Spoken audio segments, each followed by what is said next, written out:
I want to talk about something that I feel like gets glossed over in the larger conversation around endorsements, and that is what I am calling predatory endorsements. And to explain what I mean by that term, I want to offer myself up as a case study and share with you my story, or the story of my first quote-unquote endorsement. So, for this story, we have to take it back to circa 2008, 2010, maybe a little bit earlier.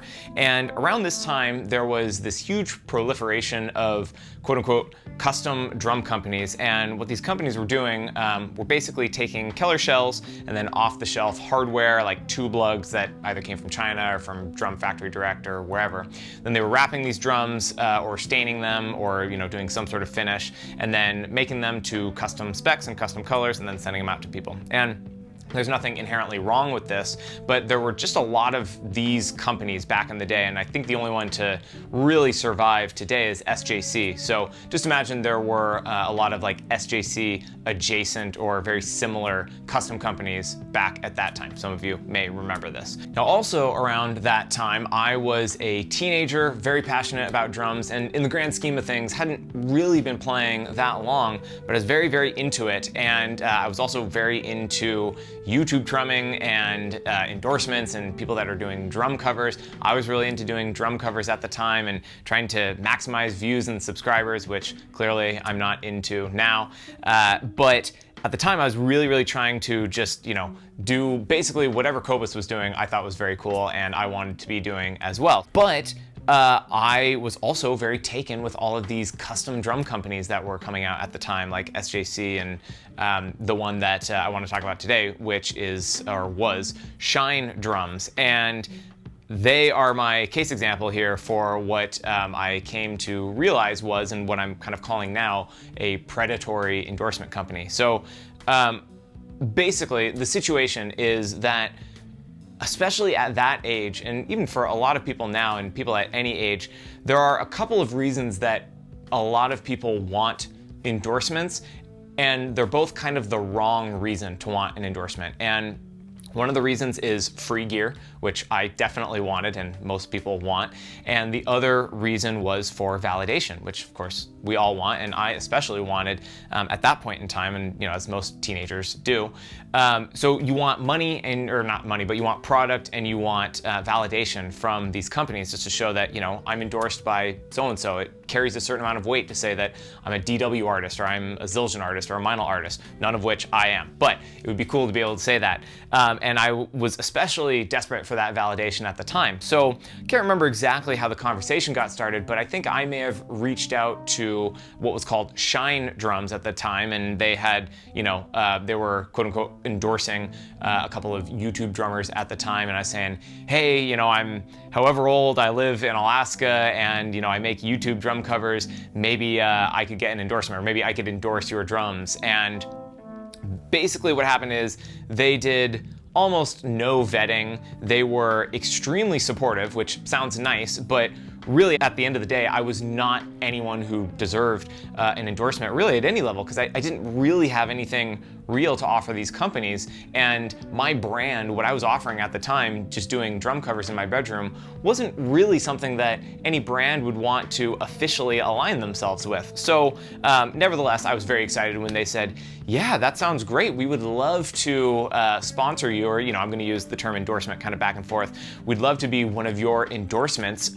We can offer you this kit, and we'll give you the special artist pricing of $1,600. Now, normally this kit would be whatever it was, $2,500, $3,000, but because you'll be one of our artists, you'll get it for $1,600. I was really excited. I was gonna get a new drum set for a crazy good deal, which of course, they were still gonna be making money off of this. And I, very excited, told my parents, had them order the kit on a credit card. I paid them back and waited for it, and basically got radio silence. Come to find out, a few months later, I can't remember how long it was, but basically the whole company goes dark, can't reach them by phone, the website, there's just nothing being updated, there's nothing on their social media, and I don't know if they went bankrupt, or I know they went out of business, but I'm not sure exactly what happened. But they basically took the money, stopped responding to messages, never got the drum set, and never heard from them again. Okay, so real quick, I don't know exactly where in the video I'm going to drop this in, but I was editing and happened to just look up Shine Custom Drums, and they have actually posted on social media in the past few years. They posted a few times in 2019, posted once in 2020, nothing in 2021. So I don't know, maybe they're back in business to some degree. But here's my favorite part: you go to the website, and yeah. So, you know, take that for what it's worth. Don't have to worry about endorsements from them these days, but yeah, I guess maybe they're back in business. Again, so that is sort of what I mean by predatory endorsements, where really what was happening is they were capitalizing on a young, enthusiastic drummer's desire for, cheap or discounted gear, which they weren't really giving me much of a discount. They were still gonna make plenty of margin. They just wanted the cash. They were just, framing it as if it was this big discount. So they were capitalizing on, my desire to get cheaper gear, and really on my desire for validation. I wanted to be able to say I'm an X drums artist. I'm a Shine Custom Drums artist, which was something that I wanted at the time. And they, took full advantage of it and literally just took the money. Now, because it was paid for on a credit card, that actually ended up being good because my parents were able to, get their money back through the credit card company. So that was all fine. We ended up being made whole in the end, but that was a good learning experience for me and something that I had to come to terms with and realize that if I really thought about it, there really wasn't any reason for them to endorse me to begin with, and what they were offering me wasn't really an endorsement deal. And this is the sort of thing that I think was probably a bigger issue then, but I think it's still going on now, where there are these companies out there that aren't big companies, and really they're just trying to make a quick buck, and what they're doing is they are making all of these deals, these, what are allegedly endorsement deals with all these much smaller artists, and they're not offering free product, they're not offering any sort of cross promotion or any sort of actual development between their brand and the artist's brand.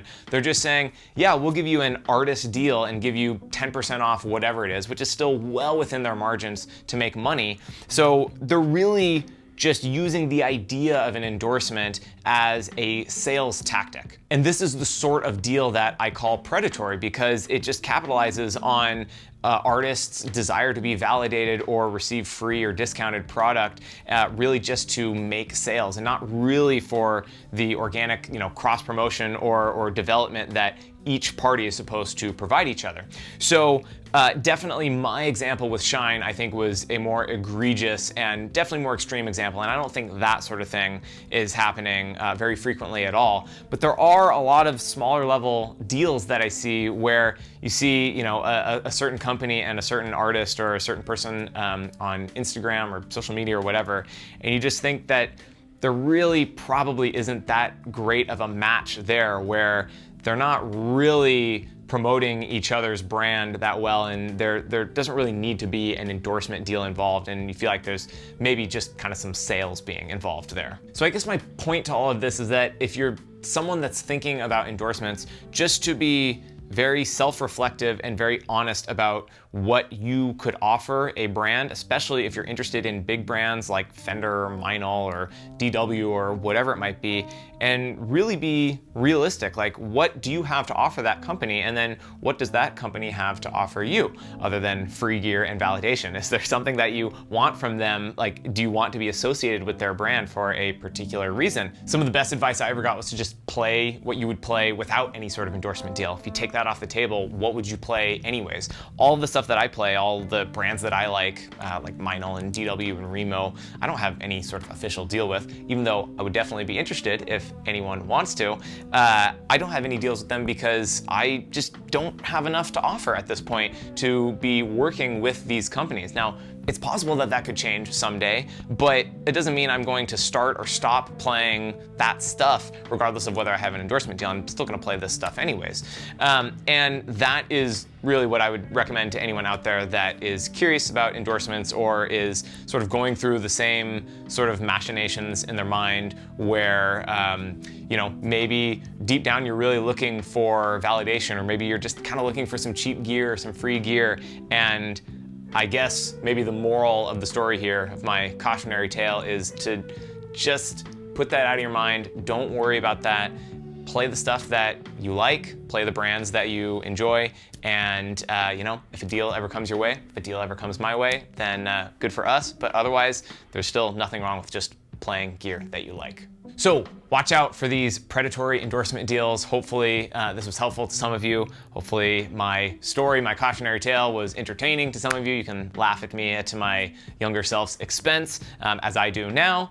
Yeah, thank you for watching, and I will see you next time.